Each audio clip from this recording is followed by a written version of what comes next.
الحمد لله الحمد لله وكفى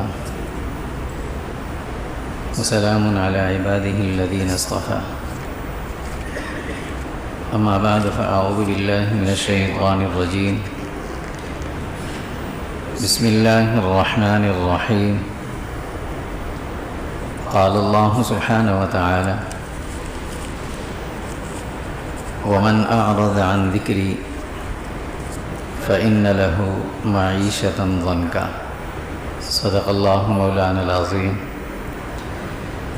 اللهم صل على جسد محمد في الأجساد اللهم صل على روح محمد في الأرواح اللهم صل على روضة محمد في القبور اللهم صل على بلد محمد في البلاد وعلى آله وصحبه وسلم تسليما كثيرا كثيرا اللهم انفعنا بما علمتنا وعلمنا ما ينفعنا وزدنا علما سبحانك لا علم لنا إلا ما علمتنا إنك أنت العليم الحكيم اللهم رب اشرح لي صدري ويسر لي أمري واحلل عقدة من لساني يفقهوا قولي ومن أعرض عن ذكري اور جس نے میری بندگی، میری یاد، میری اطاعت سے منہ پھیرا فإن له معیشة ضنکا اس کی معاشی زندگی تنگ ہو جائے گی۔ حضرت عبداللہ بن مسعود رضی اللہ تعالیٰ عنہ فرماتے ہیں کہ ایک مرتبہ ہم رسول اللہ صلی اللہ علیہ وسلم کے ساتھ بیٹھے تھے۔ آپ صلی اللہ علیہ وسلم نے زمین پر یوں ایک نشان لگایا، ایک دائرہ بنایا ایسے گول، اور پھر اس میں سے ایک سیدھی لکیر یوں کھینچی کہ اس کا اگلا سرا اس دائرے سے باہر نکل رہا تھا۔ پھر اس سیدھی لکیر کے اطراف میں آپ نے چھوٹی چھوٹی لکیریں یوں بنائی ایسے دونوں طرف، اور پھر صحابہ سے پوچھا کہ یہ بتاؤ تم سمجھے اسے؟ صحابہ نے فرمایا یا رسول اللہ آپ جو سمجھانا چاہتے ہیں وہی بات سمجھیں گے، ہمیں تو نہیں پتہ۔ تو آپ صلی اللہ علیہ وسلم نے فرمایا کہ یہ جو سیدھی لکیر جہاں سے میں نے کھینچی ہے درمیان سے، یہ نقطہ جو ہے یہ انسان ہے، اور یہ جو چاروں طرف سے گول دائرہ اس کا بنا ہوا ہے یہ اس کی موت، اجل ہے، موت ہے، جس نے چاروں طرف سے اس کو گھیرا ہوا ہے۔ اور اس دائرے میں سے جو لائن سیدھی نکل رہی ہے، جو سیدھی لائن دائرے سے باہر نکل رہی ہے، یہ اس انسان کی امیدیں ہیں، جو کہ اس نے اپنی اتنی لمبی امیدیں بنائی ہوئی کہ موت سے بھی آگے کی۔ اور اس سیدھی لکیر کی دونوں طرف جو چھوٹی چھوٹی لکیریں ہیں یہ حوادثات ہیں جو اس انسان کو کہیں نہ کہیں سے پکڑ لیتے ہیں۔ اب یہ نقطہ جو ہے یہ انسان ہے، اور یہ سیدھی آگے لکیر دائرے سے باہر نکل رہی ہے، یہ اس کی امیدیں ہیں، اور یہ گول دائرہ اس کی اجل ہے، اور یہ چھوٹی چھوٹی لکیریں جو چاروں طرف سے ہیں یہ اس کی حوادثات ہیں جو زمانے میں آج پیش آئیں گے اس کے ساتھ۔ اللہ سبحانہ و تعالیٰ نے یہ جو دنیا بنائی ہے انسان کے لیے، یہ ایک محنت کا میدان بنایا، اور انسان اس میں محنت کار ہے، محنت کش ہے۔ جیسے کسان کے لیے زمین ہوتی ہے، تو انسان اس زمین کے اندر اس کائنات پر محنت کش ہے، محنت کرنے والا، اور کر رہا ہر انسان۔ کسی کی محنت کا مرکز محور دنیا ہے، کسی کی محنت کا محور جو ہے وہ آخرت ہے، کر رہا ہر انسان کر رہا ہے۔ یا ایھا الانسان انک کادح الی ربک کدحا، تم محنت میں لگے رہو گے، لگے اسی محنت کرتے کرتے آگے جاؤ گے۔ اور اللہ سبحانہ و تعالیٰ نے خود بھی اس کو دروازے سے تھوڑا سا آگے کر دیا۔ اللہ رب العزت نے انسان کو یہ بات سمجھائی بھی ہے کہ تمہاری محنت کا جو میدان ہے یہ کائنات ہے، محنت کرو اس میں۔ وَجَعَلْنَا النَّهَارَ مَعَاشًا، دن کو تمہارے لیے بنایا اسی لیے کہ تم محنت کرو، اس میں ذریعہ معاش تلاش کرو. اور محنتی آدمی اللہ تعالیٰ کو پسند بھی ہے. جو شخص محنت کرتا ہے اللہ کو پسند بھی ہے. حضرت ابو ہریرہ رضی اللہ تعالیٰ عنہ فرماتے ہیں رسول اللہ صلی اللہ علیہ وسلم نے ارشاد فرمایا المؤمن القوی خیر و احب الی اللہ تعالی، خیر و احب الی اللہ تعالی. جو آدمی محنت کر رہا ہو، جسم میں اس کی قوت اور طاقت ہے، وہ آدمی اللہ کے نزدیک بہتر بھی ہے، اللہ کو پسند بھی ہے، اچھا بھی ہے اور پسند بھی ہے. من المؤمن الضعیف، اس صاحب ایمان سے جو کمزور بنا ہے، کچھ نہیں کرتا. اور پھر اللہ کے نبی صلی اللہ علیہ وسلم نے چند باتیں ارشاد فرمائیں. فرمایا احرص علی ما ینفعک، اس کام کے لیے محنت کرو جس سے تمہیں فائدہ ہو. احرص، لگ کر محنت کرو اس پر جس سے تمہیں فائدہ ہو، تو دنیا بھی ہو یا اخروی بھی ہو، لیکن محنت کرو.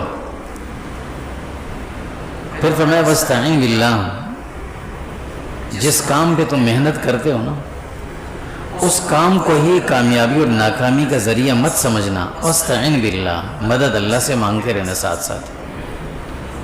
اور فرمایا ولا تعجز، عاجز بن کر بیٹھو نہیں، کسی پر بوجھ اور سہارا بن کے بیٹھو نہیں. محنت کرو، کوشش کرو، اللہ سے مدد مانگ کر کرتے رہو. اور پھر اپنے ذہن کے اندر بدگمانی بھی پیدا مت کرو. وَإِنْ أَصَابَكَ شَيْءٌ فَلَا تَقُلْ لَوْ أَنِّي فَعَلْتُ كَذَا وَكَذَا. یہ بھی مت کہو کہ اگر تمہیں کوئی تکلیف آ جائے، کوئی پریشانی آ جائے، تو پھر تم یہ جو دلیلیں بناتے ہو کہ میں ایسا کرتا تو یوں ہوتا، یوں کر لیتا تو یوں ہوتا، ایسا نہ کیا ہوتا تو یوں نہ ہوتا، یہ باتیں مت کرنا. بس اپنی محنت کرو تم. البتہ اس دنیا میں، اس میدان میں جو محنت کا میدان ہے، اس میں اللہ رب العزت نے نا امید ہونے سے، پریشانی اپنے اوپر سوار کر لینے سے، اور اپنے آپ کو کمزور اور عاجز بنا لینے سے سختی سے منع فرمایا. یہ کام مت کرو. اور یہ بات تو ظاہر نظر آتی ہے انسان میں کہ انسان نا امید بھی ہوتا ہے، پریشان بھی ہوتا ہے. یہ نا امیدی اور پریشانی کا اصل سبب کیا ہے؟ اور رزق کے معاملے میں انسان زیادہ پریشان ہوتا ہے. ہر آدمی اپنے رزق کے معاملے میں دوسرے سے ضرور کچھ نہ کچھ تذکرہ کرتا ہے، میرا کام نہیں چل رہا یا کوئی مسائل ہیں. یہ پریشانی، نا امیدی کا سبب کیا ہے؟ اس کی چند وجوہات. پہلی وجہ تو یہ ہے کہ انسان حریص ہے، اپنی قسمت سے زیادہ مانگتا ہے. قسمت سے زیادہ کبھی نہیں ملے گا. وقت سے پہلے چاہتا ہے، وقت سے پہلے کبھی نہیں ملے گا. اور ہمیشہ انسان کثرت مانگتا ہے، برکت نہیں مانگتا. یہ تین وہ بنیادی چیزیں ہیں جس کی وجہ سے انسان پریشان بھی ہوتا ہے، نا امید بھی ہوتا ہے. قسمت سے زیادہ مانگتا ہے، وقت سے پہلے مانگتا ہے، اور کثرت مانگتا ہے، برکت نہیں مانگتا. کثرت میں اور برکت میں بڑا فرق ہے. انسان کے پاس ڈھیروں مال موجود ہو، لیکن کوئی ایسے عذر میں مبتلا ہو کہ نہ کھا سکے، نہ پہن سکے، نہ خرچ کر سکے، اس کثرت سے کوئی فائدہ نہیں. اور کثرت نہیں ہے، تھوڑا ہے، لیکن انسان کو خود بھی اس سے فائدہ ہو رہا ہے، دوسروں کو بھی فائدہ پہنچا رہا ہے، پورا بھی ہو رہا ہے. یہ برکت ہے. تو ہمیشہ اللہ تعالیٰ سے انسان مانگے برکت، کثرت کبھی نہ مانگے. اور اسی طریقے سے اللہ رب العزت سے کبھی بھی انسان حریص بن کر وقت سے پہلے نہ مانگے. ہم وقت سے پہلے مانگنا شروع کر دیتے ہیں. اللہ نے وقت رکھا ہے اس کا، مانگیں ضرور لیکن وقت پہ. اللہ سے کہ اللہ جو بہتر وقت لکھا اس وقت پہ عطا فرما. اب اس برکت کے اسباب کیا ہیں؟ رزق میں برکت ہو، مال میں برکت ہو، وقت میں برکت ہو، اس کے اسباب کیا ہیں؟ ہم آپس میں ایک دوسرے سے بات چیت کرتے ہیں، یار کیسا اچھا زمانہ تھا ہمارے بڑوں کا، ایک آدمی دو آدمی کماتے تھے، سب کھاتے تھے، سب خوشحالی تھی، کوئی گھروں میں پریشانی نہیں تھی، کوئی ٹینشن نہیں تھی. اب یہ چیزیں کیوں آئی ہیں؟ اس کی وجہ یہ ہے کہ ہم کثرت کے پیچھے تو لگے ہیں، برکت کو ہم نے چھوڑ دیا. برکت نکل گئی. کثرت تو آ گئی ہے، اس وقت ایک کماتا تھا، چار کما رہے ہیں. تب ایک آدمی کی تنخواہ تھی ہزاروں میں، اب تو چاروں کی لاکھوں میں. اس وقت ہمارا خاندان جو ہوتا تھا وہ اکٹھا ہوتا تھا، ایک گھر کے اندر 4 5 5 6 فیملیاں رہ رہی ہوتی تھی، ایک چھت کے نیچے ایک کچن میں سب کھا رہے ہوتے تھے. اور اب ہر ایک کا الگ الگ بنا ہوا ہے. اس کے باوجود بھی وہ شکوے شکایتیں موجود ہیں. وجہ یہ ہے کہ کثرت ہے، برکت نہیں ہے. اور برکت کے اسباب کیا تھے؟ وہ اسباب ہم نے ترک کیے ہوئے. رزق میں، عمر میں اگر انسان اللہ سے برکت مانگتا ہے نا، برکت، اور مانگنے بھی برکت چاہیے، کافی ہو جائے انسان کے لیے، بس سکون سے سارا کچھ حال ہے. اگر برکت مانگنی ہے تو برکت کے اسباب میں سے پہلا سبب ہے نماز.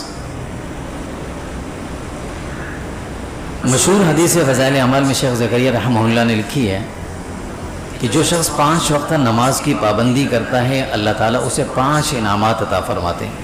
اور ان 5 کو اللہ نے تقسیم کر کے یوں رکھا ہے کہ ایک دنیا کے لیے رکھا، 4 آخرت کے لیے رکھے. اس لیے کہ دنیا تھوڑی سی ہے، آخرت بڑی ہے.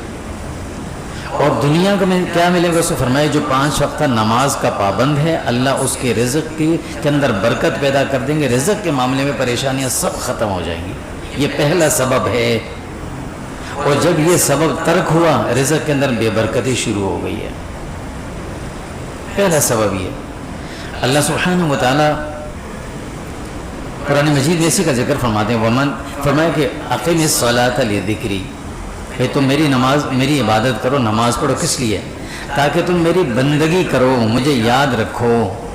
اس کے لیے نماز. اور اگر یہ نہ ہو، ومن اعرض عن ذکری، جس نے یہ چھوڑ دیا، فإن له معیشۃ ضنکا، اس کی معاشی زندگی تنگ ہو جائے گی. چنانچہ بے برکتی کا پہلا سبب یہ ہے کہ ہم نماز کو تو کہہ دیتے ہیں کہ ابھی کام ہے، کام کو نہیں کہتے کہ ابھی نماز ہے. کہنا یوں چاہیے کہ ابھی نماز کا وقت ہے. آپ مارکیٹ کے اندر ان دکانوں کو دیکھیں جنہوں نے اپنی دروازوں کے اوپر ایک چھوٹا سا بورڈ لٹکایا ہو تو اس پہ لکھا ہوتا ہے وقفہ برائے نماز. جو ہی اذان کا وقت ہوتا ہے، یہ نہیں کہ بھئی کچھ تم لوگ رہ جاؤ، میں چاہتا ہوں نماز پڑھنے، پھر آ جاؤں، پھر تم چل نہیں، فوراً شٹر نیچے کیا، تالا لگا، چلو بھئی نماز کی. واپس آتے ہیں تو وہ کسٹمر گیٹ پہ کھڑے ہوتے ہیں، انتظار کر رہے ہوتے ہیں کہ دکان کھلے گی، ہمیں ملے گی. اللہ نے برکت رکھی ہے اس میں. تو پہلا سبب جو رزق کے برکت کا ہے وہ ہے نماز. اس پر پابندی ہونی چاہیے. یہ جو مساجد سے وابستگی ہوتی ہے انسان کی نا، مساجد سے جوڑ کے رہتا ہے، کوئی نہ کوئی خدمت کر رہا ہوتا ہے مسجد کی. ہماری نظر میں تو چاہے وہ ہلکا نظر آیا، مسجد کا خادم ہے، مؤذن ہے، یہ میں کہا، لیکن اللہ رب العزت نے ان کو ایک انتخاب کے ذریعے یہاں رکھا ہے. اور اس کی وجہ یہ ہے کہ یہ ان کی 5 وقت نماز نہیں جاتی. لیکن نماز انسان جیسے بھی پڑھے، نیت اس کے اللہ کے ساتھ معاملہ ہے. لیکن جب 5 وقت نماز اس کو مل رہی ہے نا، تو اللہ اس کو دے بھی رہے ہیں. پھر ہم جو یہ کہتے ہیں نا کہ یار یہ دیکھو مسجد کا مؤذن ہے، امام ہے، اور اس کے پاس اتنی چیزیں کہاں سے آ گئی. تو اللہ نے وعدہ کیا جو 5 وقت نماز پڑھے گا، رزق کے معاملے میں کشادگی ہے. یہ اللہ کا وعدہ ہے.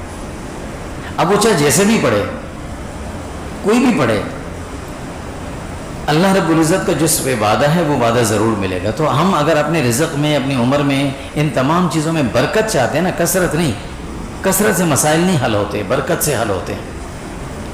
تو اس برکت کا پہلا سبب ہے نماز. ہمیں نماز کی پابندی کرنی پڑے گی. اور پابندی سے مراد یہ ہے کہ ہمیں باجماعت تکبیر اولیٰ سے نماز پڑھنی پڑے گی 5 وقت. اللہ رب العزت یہ سارے معاملات حل کریں گے. دوسرا سبب جو اللہ رب العزت نے رزق کے اندر برکت کا رکھا ہے وہ ہے تقوی. تقوی کسے کہتے ہیں؟ ایک تو تقوی کا وہ اعلیٰ معیار ہے کہ جی الا ان اولیاء اللہ، جو اس کو اللہ رب العزت فرماتے ہیں الا المتقون، وہ متقی جو ہیں وہ اللہ کے دوست ہیں. یہ تو اعلیٰ معیار ہے. وَأُزْلِفَتِ الْجَنَّةُ لِلْمُتَّقِينَ، یہ تو وہ معیار ہے کہ جس کے لیے اللہ بھی اتنا اکرام کریں گے کہ میدان محشر میں ان کو نہیں کہیں گے جاؤ جنت، جنت سے کہیں گے آؤ قریب، متقی آ رہے ہیں، تم قریب آؤ. وَأُزْلِفَتِ الْجَنَّةُ لِلْمُتَّقِينَ، اسے قریب کریں گے. یہ تو اعلیٰ معیار ہے. تقویٰ کا ادنا معیار یہ ہے کہ ہم دوسروں کی زندگی کے اندر عیوب نکالنا چھوڑ دیں. یہ بہت بڑی بیماری ہے. ہم نماز بھی پڑھ لیتے ہیں، دوسرے کی نماز پہ تنقید ہو رہی ہوتی ہے، اس میں نقطے نکل رہے ہوتے ہیں. ہم اچھا کام بھی کر رہے تھے دوسرے کے یہ کیوں کر رہا ہے، اس کے پاس یہ کہاں سے آیا، اس نے یہ کیوں کیا، اس نے یہ تقویٰ کا سب سے ادنا معیار ہے، اس کو اپنا لیں کم سے کم۔ دوسروں کی زندگی سے لا تعلق اختیار ہے۔ لا تعلق سے مراد یہ وہ کیا کر رہا ہے، وہ کیسے کر رہا ہے، اس کے پاس کیا کچھ ہے، جو کچھ ہے اس کے پاس ہے۔ اپنی نظر میں ہر انسان کو اپنے سے اعلیٰ اور اپنے کم سے کم برابر سمجھنا ضرور کر لیں۔ یہ جو ہم لفظ کہتے ہیں نا، پتہ نہیں لوگوں کو کیا ہو گیا ایسا کرتے ہیں، یہ جو لفظ بول رہا ہوں گے نا، لوگوں کو کیا ہو گیا، اس کا مطلب میں یہ کہنا چاہ رہا ہوں کہ میں تو سب سے اچھا اعلیٰ مقام پر ہوں، یہ سارے ایسے ہی ہیں بس۔ یہ چیز اپنے اندر سے نکالنی چاہیے۔ دوسروں کی زندگی میں آنے والی نعمت پر حسد رکھنا، دوسروں کی زندگی میں اگر کوئی پریشانی آ جائے تو اس کے عیوب کے پیچھے بڑھانا، اس نے ایسا کیا تھا تو یوں ہوا ہے، اس نے یوں کیا تو یہ ایسا کرتا تھا تو ایسا ہوگا، یہ چیزیں چھوڑ دیں۔ یہ ہے اس کا ادنا معیار اس کا۔ اللہ فرماتے ہیں وَمَن يَتَّقِ اللَّهَ يَجْعَل لَّهُ مَخْرَجًا وَيَرْزُقْهُ مِنْ حَيْثُ لَا يَحْتَسِبُ۔ تم یہ چیزیں اپنا لو، میں تمہارے لیے رزق کے دروازے ایسی جگہوں سے کھولوں گا جہاں سے تمہیں یقین نہیں ہوگا، ایسی جگہوں سے آئے۔ تو دوسرا معیار، دوسرا جو سبب ہے رزق میں برکت کا، وہ ہے تقوی والی زندگی۔ حضرت ابو ذر غفاری رضی اللہ تعالیٰ عنہ فرماتے ہیں کہ رسول اللہ صلی اللہ علیہ وسلم نے ایک مرتبہ فرمایا، ان رسول اللہ صلی اللہ علیہ وسلم قال انی لأعلم آیہ، مجھے قرآن کریم کی ایک آیت کے بارے میں پتہ ہے، لو اخذ الناس بها لکفتہم، اگر سارے لوگ اسی ایک آیت کو لے کر اس پر عمل کر لیں، ساری دنیا کے ہر انسان کے لیے وہ آیت کافی ہے، کوئی پریشانی نہیں آئی۔ اور پھر آپ نے یہ آیت پڑھ کے سنے وَمَن يَتَّقِ اللَّهَ يَجْعَل لَّهُ مَخْرَجًا۔ بھئی جو چیز اچھی نہیں ہے نا، ان کے تذکرے ہی نہ کرو، چاہے کسی کے اندر عیب ہو ہی نہ کرو تذکرے، اس اپنے آپ کو بچاؤ۔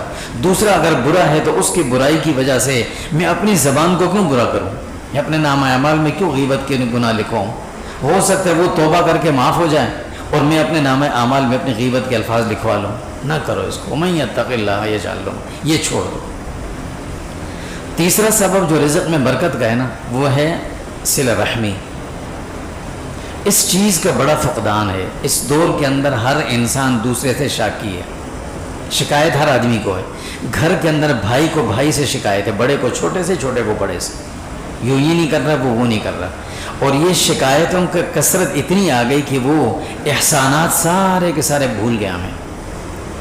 جو بھائی ایک دوسرے پر احسانات کرتے تھے، بڑے چھوٹے پر کرتے رہے، جب یہ چھوٹا تھا اس کے شفقت کے ساتھ پیش آ رہے تھے، وہ سب بھول گئے۔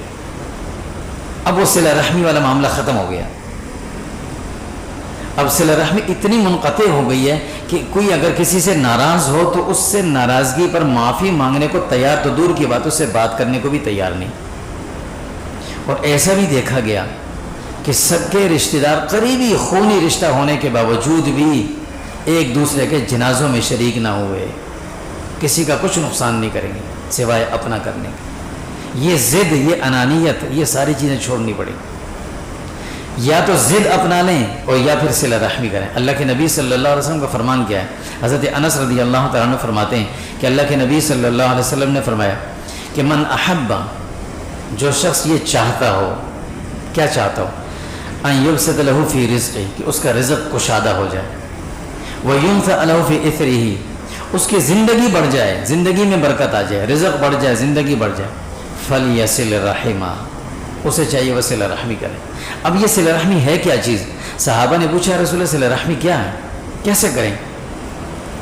فرمایا صلہ رحمی اسے کہا جاتا ہے کہ کوئی آدمی تمہارے ساتھ اپنی سوچ کے مطابق غلط بھی کر رہا ہے نا، تم اچھا کرو۔ بہت مشکل کام ہے یہ، بہت مشکل کام ہے اس انانیت اور ضد کے دور کے اندر یہ کرنا۔ وہ صحابہ کی زندگی ہم پڑھتے ہیں، ہم سمجھتے ہیں لوگ کیسے تھے، یہ عجیب لوگ تھے، اگلا مار رہا ہے وہ اس سے معافیا مانگ رہا ہے۔ اور آج کا دور ایسا ہے کہ غلطی کرنے والا بھی غلطی پر معافی نہیں مانگتا۔ اس دور کے اندر کوئی صلہ رحمی اپنائے گا، یہ بہت بڑا مقام پائے گا، بہت بڑا۔ بھائی کو بھائی سے شکایت، اسے معاف کر دیں، بہن سے شکوہ، اسے معاف کیا، قریبی رشتہ داروں سے شکوہ، ان کو معاف کر دیا۔ غمی خوشی کے موقع پر وہاں جانا ضرور چاہیے ہمیں۔ خوشی کا موقع ہے، عید کا دن ہے، اپنے چچا کے گھر نہیں جا رہے، ماموں کے گھر نہیں جا رہے، کیوں؟ ہماری ناراضگی ہے ان سے، کتنی غلط بات ہے. میرے والد صاحب اور میرے ماموں کی آپس میں ناراضگی ہے، وہ بڑے ہیں، بڑوں کے معاملے بڑے ہیں، لیکن ہمیں تو جانا ہے، میرے تو ماموں ہیں. اللہ کے نبی صلی اللہ علیہ وسلم فرمایا الخال مثل الاب، یہ جو تمہارے ماموں ہوتا ہے یہ والد کی جگہ تمہارے چچا سے مقدم ہے، یہ چچا سے پہلے ہے. الخالۃ مثل الام، جو خالہ ہوتی ہے ماں کی بہن ہوتی ہے وہ تو ماں کی جگہ ہے. ایک صحابی حضور کے پاس ہے، فرمایا رسول اللہ مجھ سے گناہ ہو گیا بہت بڑا، کوئی معافی کی صورت. فرمائے ماں موجود ہے؟ کہا نہیں، فوت ہو گئی. کہا خالہ ہیں؟ کہاں ہیں؟ کہا جاؤ ان کے پاس، ان کی خدمت کرو، اللہ معاف کر دیں گے. اتنا بڑا مقام ان کو اللہ نے دیا.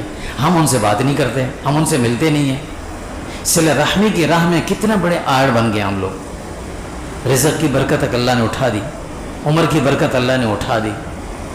اس بے برکتی کے اسباب یہی ہیں جو ہم خود اپنا اختیار کر رہے ہیں. چوتھا سبب جو اللہ رب العزت نے رزق میں برکت کا رکھا ہے وہ ہے کثرت سے استغفار کرنا. وہ بھی نہیں ہوتا. کثرت سے استغفار کریں، استغفر اللہ ربی من کل ذنب واتوب الیہ. ایک تو ہوتا ہے زبان سے استغفار کرنا، ایک ہے دل کے یقین اور اظہار کے ساتھ کہنا کہ اللہ میں نے بہت گناہ کیے، غلطیاں مجھے کی، معاف کر دے. سارے معاملات میں، عبادات میں، اخلاق میں کہیں نہ کہیں ہوتی ہیں، اللہ مجھے معاف کر دے. حضرت نوح علیہ السلام کی جو قوم تھی نا، یہ وہ پہلی قوم تھی کہ جس پر اللہ کی طرف سے عذاب آنا شروع ہوا تھا، اور اللہ نے بڑی لمبی مہلت دی تھی. کہ جب عذاب آتا ہے کسی قوم پر اجتماعی تو اس سے پہلے کچھ نہ کچھ نشانی آتی ہیں. اس قوم کو اللہ نے عذاب سے پہلے 40 سال دیے تھے، پورے 40 سال. اور ان 40 سالوں میں بارش بند ہو گئی تھی، زمینی پیداوار ختم ہو چکی تھی، مویشی جو ہے نا وہ پیاس سے مر رہے تھے. تو اللہ رب العزت نے حضرت نوح علیہ السلام کے ذریعے پیغام بھجوایا، جاؤ ان سے کہو کہ تم استغفار کر لو. فقلت استغفروا ربکم انہ کان غفارا یرسل السماء علیکم مدرارا ویمددکم باموال وبنین ویجعل لکم انہارا. حضرت نوح علیہ السلام نے آ کر کہا کہ تم استغفار کرو، اللہ سے معافی مانگ لو. ہم اکثر بولتے ہیں نا توبہ استغفار، توبہ استغفار. استغفار پہلے اور توبہ بعد میں ہوتی ہے. استغفار کا مطلب ہوتا ہے جو میں نے کیا اللہ معاف کر دیں اس کو. کسی سے بڑے سے جا کر کہنا کہ مجھ سے غلطی ہوگی مجھے معاف کر دے، یہ استغفار ہے. اور پھر آئندہ نہیں کروں گا، یہ توبہ ہے. استغفار پہلے ہوتا ہے، جو کیا ہے اس پر معافی مانگنا، اس کا نام استغفار ہے. اور آئندہ نہ کرنے کا وعدہ کرنا، اس کا نام ہے توبہ. تو پہلے استغفار ہوتا ہے، توبہ تو بعد میں ہوتی ہے. قوم عاد پر جب اللہ کی طرف سے عذاب آیا، آنے کے اثرات شروع ہوئے، تو حضرت ہود علیہ السلام نے ان سے یہی پیغام ان کو سنایا، یا قوم استغفروا ربکم، اے میرے قوم کے لوگوں اللہ سے استغفار کرو، اللہ معاف کر دیں گے، سارے معاملات ٹھیک ہو جائیں گے. انسانیت کی تاریخ کی سب سے امیر ترین قوم دنیا میں جو گزری ہے، ان جیسی نہ کوئی تھی نہ آئی ہے، یہ قوم عاد تھی. انسانیت کی تاریخ میں اللہ قرآن میں ذکر فرماتے ہیں کہ ان کے پاس اتنا پیسہ ہوتا تھا کہ لگانے کی جگہ نہیں ہوتی تھی، کہاں لگائیں، خالی محلات بنا بنا کر چھوڑ دیتے تھے، پیسہ لگانے کی جگہ نہیں تھی. اللہ نے عمریں بھی بڑی طویل دی ان کو، طاقت اور قوت بھی بڑی دی تھی ان کو.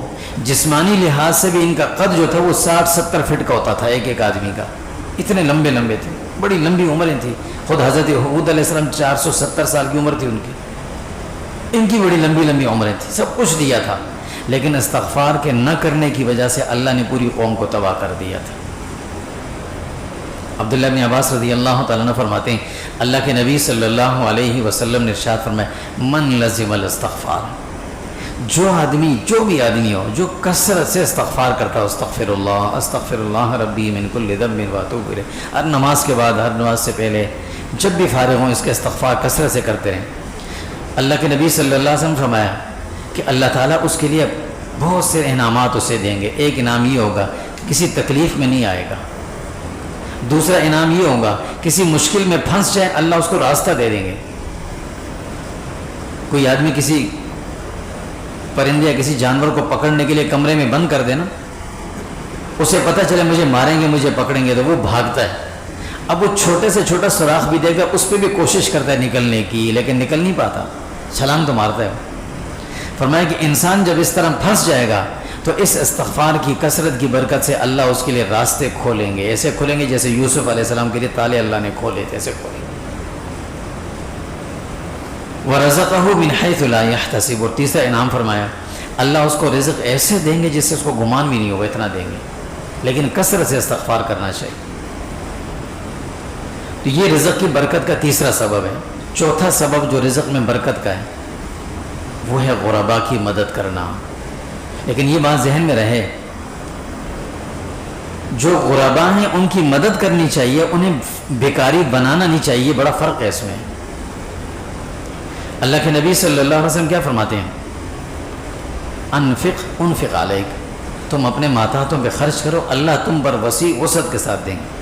ایک پانی کی لائن ہوتی ہے نا، لائن اس کے اندر لگی ہوتی ہے ٹوٹی آگے، اب اس ٹوٹی کو بند کر دیں گے تو پانی پیچھے رکا رہے گا، جیسے ٹوٹی کھلے گی پیچھے سے پانی آنا شروع ہو جاتا ہے۔ انفق انفق علیک، زمین سے جو پانی نکلتا ہے، کنواں چشمہ بورنگ جو بھی ہو، اب اسے اگر پانی نکالے نہیں چھوڑ دیں تو ایک حد پہ جا کر رک جاتے ہیں۔ لوگ کہتے ہیں پانی میں کنجوسی کرو گے تو پانی ختم ہو جائے گا، یہ اس وجہ سے ہوتا ہے۔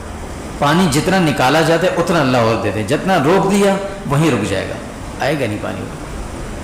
یہ قدرت کا نظام ہے۔ اسی طرح اللہ نے مال دیا، اس مال کو اپنے ماتحتوں پر خرچ کرنا۔ اب خرچ کرنے کے مقامات کیا ہیں؟ سب سے پہلا، سب سے مقدم حق تو ان کا ہے جو ہمارے ساتھ ہمارے معاونین، ہم جن کو ملازمین کہتے ہیں، ملازمین نہیں ہوتے، یہ ہمارے معاونین ہوتے ہیں۔ بھئی میری گاڑی چلا رہا ہے، میں نہیں چلا سکتا، یہ میرا معاون ہے، نوکر تھوڑی ہے۔ میرے دروازے پہ کھڑا ہوتا ہے، دروازہ کھولتا ہے بند کرتا ہے، یہ میرا معاون ہے، ملازم نہیں ہے۔ ہم ان کو ملازم کی نظر سے نہ دیکھیں، ان کو معاون کی نظر سے دیکھیں۔